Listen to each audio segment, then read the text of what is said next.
and today I'll be explaining an anime series titled The Morose Mononokean. Spoilers lie ahead. Now, let's jump into it. This is Ashia, just a normal kid with a loving mother who always expresses everything by giving flowers. While out getting groceries, Ashia stumbles upon a fluffy and fuzzy little yokai on the sidewalk. After he puts the yokai in a comfortable bag, the yokai clings to him.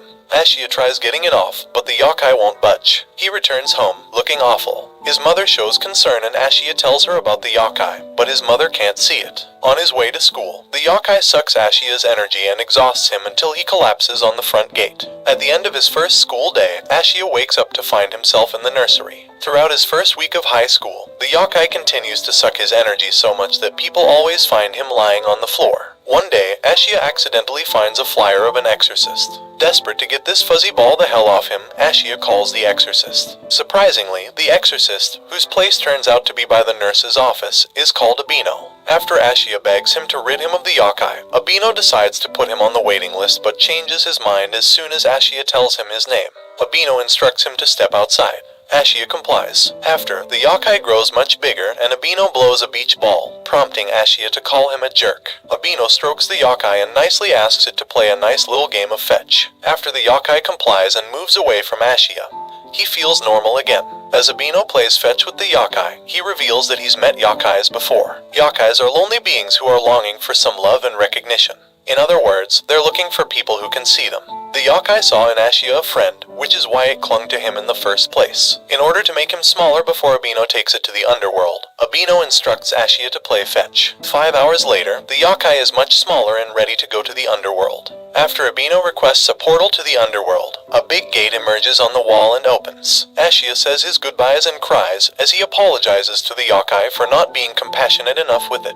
After the little creature leaves, the gate is closed. After Ashia apologizes to Abino and tells him he has a heart of gold, Abino tells him to stop groveling and requests a payment of 1,000,000 yen for his services, that is, $7,000. Ashia is just a high school student and doesn't have that kind of cash, which is why he is forced to work for Abino to pay his debt. Ashia didn't attend any class throughout his first week, which is why his mother sends his teacher some flowers as an apology. As Ashia takes his seat in class, he is surprised to find that Abino is also a student sitting right behind him.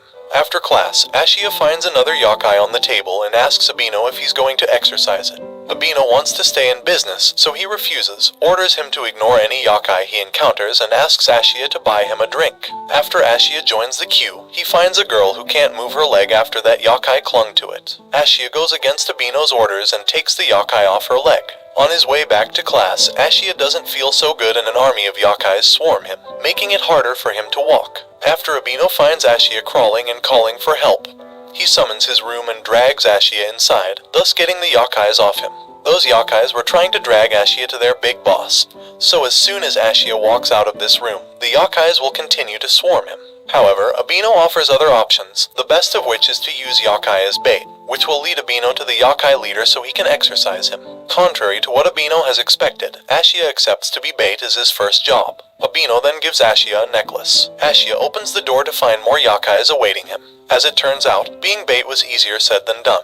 Ashia is reluctant but is pushed out by Abino, who is also soon ambushed by another swarm of yokais. The two are dragged and brought before the yokai leader called the Big Boss Scree. Wanting to get his kids somewhere safe, Big Boss Scree asks Abino to open the gate to the underworld, which Abino does. Now that his kids are all in, Big Boss Scree is relieved now that he can die knowing his children are safe. After all, he's anchored to this place and therefore can't get to the underworld where his children are. Ashia doesn't want him to die on his children, so he strongly suggests cutting off the roots. Abino stops him and comes up with another solution, as he takes a glowing pill out of the necklace he gave to Ashia and has Big Boss swallow it. It might kill him, but if it's the only way he can see his kids, then so be it. Big Boss became much smaller and disconnected from the roots anchoring him to this place. After Big Boss wakes up, Abino opens the gate again, leading to Big Boss reuniting with his kids. Big Boss is immensely grateful to Abino as he promises to always remember his name before the gate closes. Abino thanks Ashia for being insistent on helping the Big Boss and passes out afterwards, since he exhausted all of his energy exercising all of those yokais. Soon after, he wakes up, barely able to walk, and opens the gate to his room.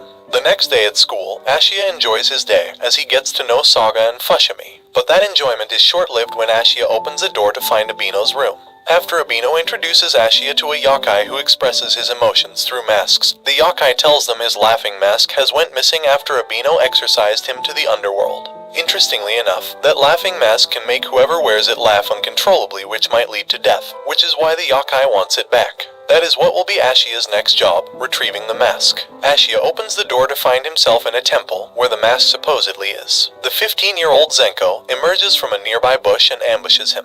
After Ashia has a hard time convincing her there's a mask belonging to a yokai in the temple, he hears Zenko's father, the priest owning the temple, laughing hysterically. Since she doesn't believe in the existence of yokais, Zenko doesn't believe there's a mask, but assumes that Ashia is right since she wants to help her father. Looking at the laughing priest, Ashia notices the mark on his forehead, indicating the laughing mask has possessed him, as the man is laughing uncontrollably. In a flashback, it is revealed that the priest doesn't want Zenko to own the temple after his death. After Ashia reads to the priest from the book Abino gave him and puts him to sleep, the mask doesn't come off his face. As Ashia helps Zenko with the gardening, Ashia tells her about how his mother doesn't want him to own the flower shop since it was her dream, not her son's. That means Ashia can choose whatever path he wanted, which strikes a chord with Zenko, who breaks to tears and starts crying, feeling unsure about how she feels and why she's crying.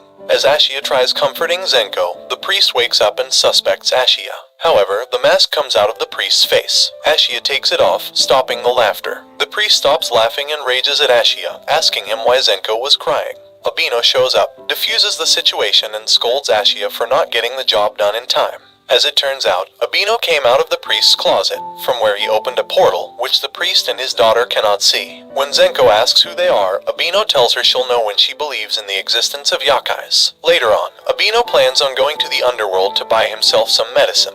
The scroll on the wall called the Mononokean suggests that Abino take Ashia with him, which Abino rejects but agrees after Ashia convinces him since the underworld is the best way for Ashia to learn more about the job. Before setting off to the underworld, Abino gives Ashia a pink cloak as to protect Ashia from getting possessed by yokais. After wearing it, Ashia feels stupid. Down in the underworld, the two enter a pharmacy where Ashia gets to know the owner, Kura, and her employee, Shizuku. Unfortunately for Abino, Kura sold the very medicine he needs to another customer who turns out to be Big Boss Scree. Abino needs this medicine and cooking it will take a while. In order to keep her customers occupied, Kura has the two help her organize the medicine and put everything in place. While Abino goes to check something out with Shizuku, Ashia goes out of the shop after noticing a runaway fuzzy yokai. Mistaking it for the same fuzzy yokai that clung to him earlier, Ashia leaves the pharmacy and goes after it. After Ashia catches it, it drops the fruit it stole and flees. Another yokai chases it but stops, mistakes Ashia for the thief and threatens to chop off Ashia's arm. However, seeing the Mononokean symbol on Asia's cloak, the yokai comes up with an amicable solution and nicely tries to mug Ashia. But all Ashia has in his pocket is some spare change, infuriating the yokai. Before the yokai can kill Ashia, the fuzzy yokai arrives just in time to save him. The yokai easily flings Fuzzy to a nearby window, injuring it severely. A sudden shift in Ashia's character occurs as he starts speaking in a totally different tone and voice, scaring the yokai out of his mind. A jar is flung at him. It's Abino who arrives there just in time and scolds Ashia for going against his orders and roaming the underworld alone. After Abino apologizes to the yokai for what Ashia did, it runs away, terrified after knowing that Abino is the exorcist. Shizuku offers to take the wounded Fuzzy back to the pharmacy, where they can help them. After Fuzzy is healed, Kura reveals the legislator of the underworld, Shizuku's brother, sent a message and requests to see Abino and meet his employee, Ashia, to size him up. Moreover, the rules of the underworld are managed by the legislator. A Mononokean master must abide by any rule the legislator imposes upon him. The two reach the legislator, who immediately rejects Ashia, reasoning that he doesn't have what it takes, not to mention he's a human, which Ashia denies and Abino then confirms. Even though Ashia is irritating to Abino, Abino has full confidence in him, as he refuses to fire him as long as there's no official rule. When the legislator asks if Ashia is willing to devote his body and soul to the underworld, Ashia asks why he would serve the yokai when serving the whole humankind is beyond him. Hearing that, the legislator is amused and persuaded and decides against firing Ashia. Moreover, the legislator issues a new rule stating that the master and his employee may pass the gate to the underworld and hires Fuzzy as Abino's new employee, much to Abino's chagrin, who doesn't like yokais working for him. Later on, Abino and Ashia are tasked to look for a ring belonging to an old lady. After Abino and Ashia meet up with Manjiro, the yokai who assigned them this task, they start searching the river. Not soon after, Ashia finds the ring, which really belongs to the old lady after Manjiro confirms it. Now that they found the ring, the two try to think of a good non-scary way to return the ring to the lady without sounding like they stole it. After Abino suggests dropping it in her mailbox, Ashia suggests explaining it to the lady and telling her about Manjiro. Abino replies that the job must be finished with minimal human interaction, since humans can't see or hear yokais. Before Ashia drops the ring in her mailbox, the old lady comes out and gets pissed after seeing her wedding ring in Ashia's hand. Abino spins a little yarn and tells the lady a man named Manjiro found it and sent them to return it. However, Manjiro turns out to be the lady's late husband's name, which makes her think Manjiro's ghost is having young men do him favors. Grateful, Ashia is hugged tightly for a job well done, as the lady invites them to dinner. Suddenly, Abino senses the presence of an eerie being lurking around them, but nothing's really there. Footsteps on the top of the wall vanish away, indicating a mysterious figure was watching. Thanks for watching. Make sure to subscribe for part 2 and turn on notifications for more recap on all your favorite anime shows. Trust me, you don't want to miss out. Goodbye.